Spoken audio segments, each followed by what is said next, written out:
Pandian store serial எபிசோடில் என்ன நடக்க போகுதுங்கிறத இந்த வீடியோவில் பார்க்கலாம். நம்ம பழனி வந்து ஹாயாக உட்காந்து ஹாலில் உட்காந்து மோர் குடிச்சிட்ருக்காரு. சுகன்யா என்னடான்னா அங்கே அவங்க அண்ணாங்க வீட்டில் இருந்து பணம்லாம் நிறையா வச்சுருக்கிறத பார்த்துட்டு வாயை பொழந்துட்டு வந்துட்டு, என்ன ஹாயாக உட்காந்து மோரெல்லாம் குடிச்சிட்ருப்பீங்க போல இருக்குது அப்படிங்கவும், இப்போ நான் மோர் குடிக்கிறது உனக்கு பிரச்சனையா இல்லை இங்கே ஹாலில் உட்காந்து குடிக்கிறது பிரச்சனையா அப்படின்னு. ஆமாம், இந்த விளக்கணம்லாம் நல்லா பேசுங்க. அங்கே பாருங்கள் உங்கள் அண்ணாங்க வீட்டில் எவ்வளோ காசு பணமாக கொட்டி கிடக்குது, தங்க கட்டியெல்லாம் வச்சுருக்குறாங்க அப்படின்னு. இப்போ அதுக்கு என்னவா உனக்கு அப்படின்னு சொல்லி கேட்கவோ, நீங்களும் அங்கேயே இருந்திருந்தா இந்த நம்மளும் ஒரு நல்லா வசதியோடு வாழ்ந்துருக்கலாம்ல. நீங்கள் என்னடானா இங்கே ஒன்றுமே இல்லாத வீட்டில் வந்து இங்கே என்ன இருக்குது இந்த வீட்டில் வந்து இருக்கிறதுக்கு அப்படின்னு சொல்லி கேட்குறாங்க. இப்போ என்னவா எங்கள் அண்ணன் வீட்டில் எதுக்கு பணம் வச்சுருக்குறாங்க அப்படின்னு சொல்லி கேட்கவும், ஏதோ நிலம் வாங்க போகிறாங்களாம், பணம் அப்படியே கட்டுக்கட்டாக வச்சுட்ருக்குறாங்க, அதுவும் அக்கௌண்ட்லாம் ட்ரான்ஸ்ஃபர் பண்ண மாட்டாங்களா, பணமாக தான் கொடுத்து வாங்குவாங்களாம் அப்படிங்கவும், ஆமாம் வாங்கிட்டு போகிறாங்க, இப்போ அதுக்கு உனக்கு என்ன அப்படின்னு.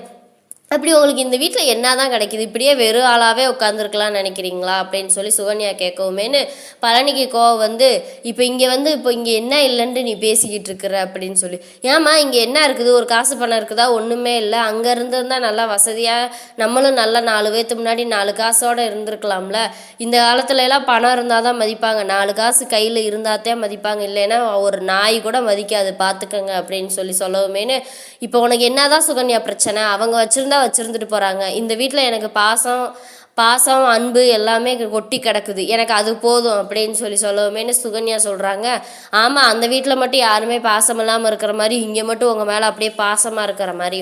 இந்த 10க்கு 10 ரூம் மளிகை கடையிலே நீங்கள் கடைசி வரையும் குப்பை கொட்டுங்க, உங்களுக்குலாம் எவ்வளோ சொன்னாலும் திருந்தவே மாட்டேங்க அப்படின்னு சொல்லிக்கிட்டு இருக்கும்போதே மீனா வந்து, சித்தி ஏன் சித்தப்பாவை இப்படி பேசுகிறீங்க, ஏன் அவர் கூட சண்டை போடுறீங்க அப்படின்னு சொல்லி கேட்கவும், ஏன் மீனா நான் கவர்மெண்ட் வேலை பார்க்குறேன், 4 எழுத்து படிச்சிருக்கிற, உனக்கு புருஷன் முன்னாடி பேசிக்கிட்டு இருக்கும்போது குறுக்க வரக்கூடாதுன்னு உனக்கு கொஞ்சம் கூட தெரியாதா அப்படிங்குமேனு பழனி இருந்துட்டு கேட்குறாரு. ஏன் சுகன்யா இப்போ அந்த பொண்ணு என்ன என் மேலே பாசத்தில் வந்து கேட்டுருச்சு, இப்போ அதுக்கு உனக்கு என்னவா, இப்போ அதுக்கு எதுக்கு அந்த பொண்ணு கூட போகிற அப்படின்னு சொல்லி. மீனாம்மா நீ போமா, ஒன்றும் இல்லை, நான் சண்டையெல்லாம் போடல, நாங்கள் 2 பேரும் பேசிட்டு தான் இருக்கோம், அதனால் நீ ஒன்றும் நினச்சிக்காத, நீ போமா அப்படின்னு. எதுக்கு சித்தப்பா அப்படின்னு சொல்லி கேட்கவும், இந்த மாதிரி அன்னைங்க வீட்டில் காசாக வச்சுருக்காங்களாம், அதை பார்த்தோன்னா உங்கள் சித்திக்கு ஆசை வந்துருச்சு, அதனால தான் அதை பற்றி தான் பேசிகிட்டு இருக்கோம், நீ ஒன்றும் நினைக்காத, நீ போமா அப்படின்னு சொல்லிட்டு நீங்கள் 2 பேரும் பேசிகிட்ருங்க, நான் கடைக்கு போகிறேன்னு சொல்லிட்டு பழனி போயிடுறாரு. அப்புறம் மீனா வந்து சுகன்யாட்ட பேசுகிறாங்க. சித்தி இனிமேல் தயவு செஞ்சு சித்தப்பாவை அப்படிலாம் பேசாதீங்க, பாவம் சித்தப்பா, தயவு செஞ்சு இப்படிலாம் இனிமேல் பண்ணாதீங்க அப்படின்னு கேட்கவும், ஏமீனா நாங்கள் புருஷன் முன்னாடி என்னமோ பேசுகிறோம், உனக்கு என்ன அப்படின்னு கேட்கவும், நீங்கள் 2 பேர் ரொமான்ஸ் பண்ணும்போது தான் சித்தி நாங்கள் உள்ளே வரக்கூடாது, 2 பேர் சண்டை போட்டுட்டு இருக்கும்போது ஏன் எதுக்குன்னு வந்து கேட்கக்கூடாது, கேட்குறதெல்லாம் நல்லா தப்பு இல்லை அப்படின்னு சொல்லவும், நீ என்னமோ செய்யுங்க அப்படின்னு சொல்லிட்டு. ஆமாம் ஏன் சித்தி எங்கள் மாமாங்க வீட்டில் என்னங்க சித்தி காசெல்லாம் வச்சுருக்குது அப்படின்னு. அப்புறம் ஒரு சுகன்யா பூரா உண்மையை கொட்டிடுறாங்க. ஓஹோ அப்படியா அப்படின்னு சொல்லிட்டு மீனா நேராக உள்ளே போனோன்னு இது ஏதாவது பண்ணணுமே அப்படின்னு சொல்லிட்டு இன்கம் டேக்ஸ் ஆஃபீஸுக்கு ஃபோன் பண்ணி விட்டுறாங்க. இந்த மாதிரி முத்துவேல் சக்திவேல் வீட்டில் பணமாக நிறைய வச்சுருக்காங்க, இது பூரா பிளாக் மணி அப்படின்னு சொல்லி, நீங்கள் வந்தீங்கன்னா இப்போ கையும் களவுமாக பிடிச்சிடலாம் அப்படின்னு சொல்லவுமேனு இவங்களும் போலீஸ்காரங்களும் அவங்களும் வந்துட்டாங்க. வந்து அவங்க வீட்டில் செக் பண்ணிகிட்டு இருக்காங்க. இங்கே வந்து நம்ம செந்தில் வந்து அங்கிட்டிருந்து டெலிவரி கொடுக்கலான்ட்டு போய்கிட்டு இருக்காரு. அங்கே வந்து மீனாங்க அப்பா நின்றுட்டுருக்காரு. என்னங்க மாமா இந்நேரத்துக்கு நீங்கள் உங்களை ரெஸ்ட் எடுக்க தானே சொல்லியிருக்காங்க, இங்கேயே நீங்கள் வந்து நின்றுட்டுருக்கீங்க அப்படியும். இல்லை மாப்பிள்ள சும்மா வீட்டிலே இருந்து போர் அடிக்குது, அதனால இந்த ஃப்ரெண்டை பார்த்துட்டு போகலான்ட்டு வந்தேன் அப்படிங்கும். நீங்கள் எப்படி மாப்பிள்ள இருக்கீங்க அப்படின்னு சொல்லி, மீனா எப்படி இருக்கா அப்படின்னு சொல்லி கேட்கவும், எல்லோரும் நல்லா இருக்காங்க மாமா, ஏதோ இருக்காங்க அப்படின்னு சொல்லிட்டு செந்தில் சொல்கிறாரு. எனக்கும் தெரியுது மாப்பிள்ள உங்கள் குடும்ப சூழ்நிலை, உங்கள் குடும்பத்தில் இருக்க பிரச்சனை என்ன எனக்கும் புரியுது.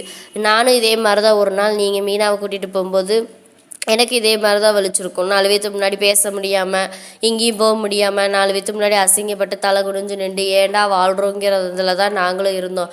இப்போ அதே கஷ்டத்தை தான் உங்கள் அப்பாவும் அனுபவிக்கிறாரு. உங்களை குத்தி காட்டுறேன்னு நினைக்காதீங்க, எனக்கு நடந்தது இப்போ உங்கள் அப்பாவுக்கு நடக்குது, அதை தான் சொல்கிறேன், புரிஞ்சுக்கங்க. அப்படியே புரியுது மாமா அப்படின்னு சொல்லிட்டு பேசிக்கிட்டு இருக்காங்க.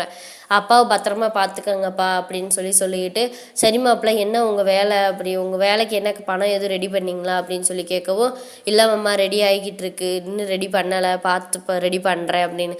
என்னங்க மாப்பிள்ள இவ்வளோ ஈஸியாக உங்களுக்கு படித்த படிப்புக்கு உங்கள் ஊருக்குள்ளேயே வேலை கிடைக்கிது, இதை விட்டுட்டு நீங்கள் என்ன மாப்பிள்ள பண்ண போகிறீங்க, இப்போ எல்லா வேலையுமே நல்ல வேலை தான். ஆனால் இருந்தாலும் உங்கள் படித்த படிப்புக்கு தகுந்த வேலை ஈஸியாக கிடைக்கும்போது அதை வந்து நம்ம பயன்படுத்திக்கணும்ல அப்படிங்கும்.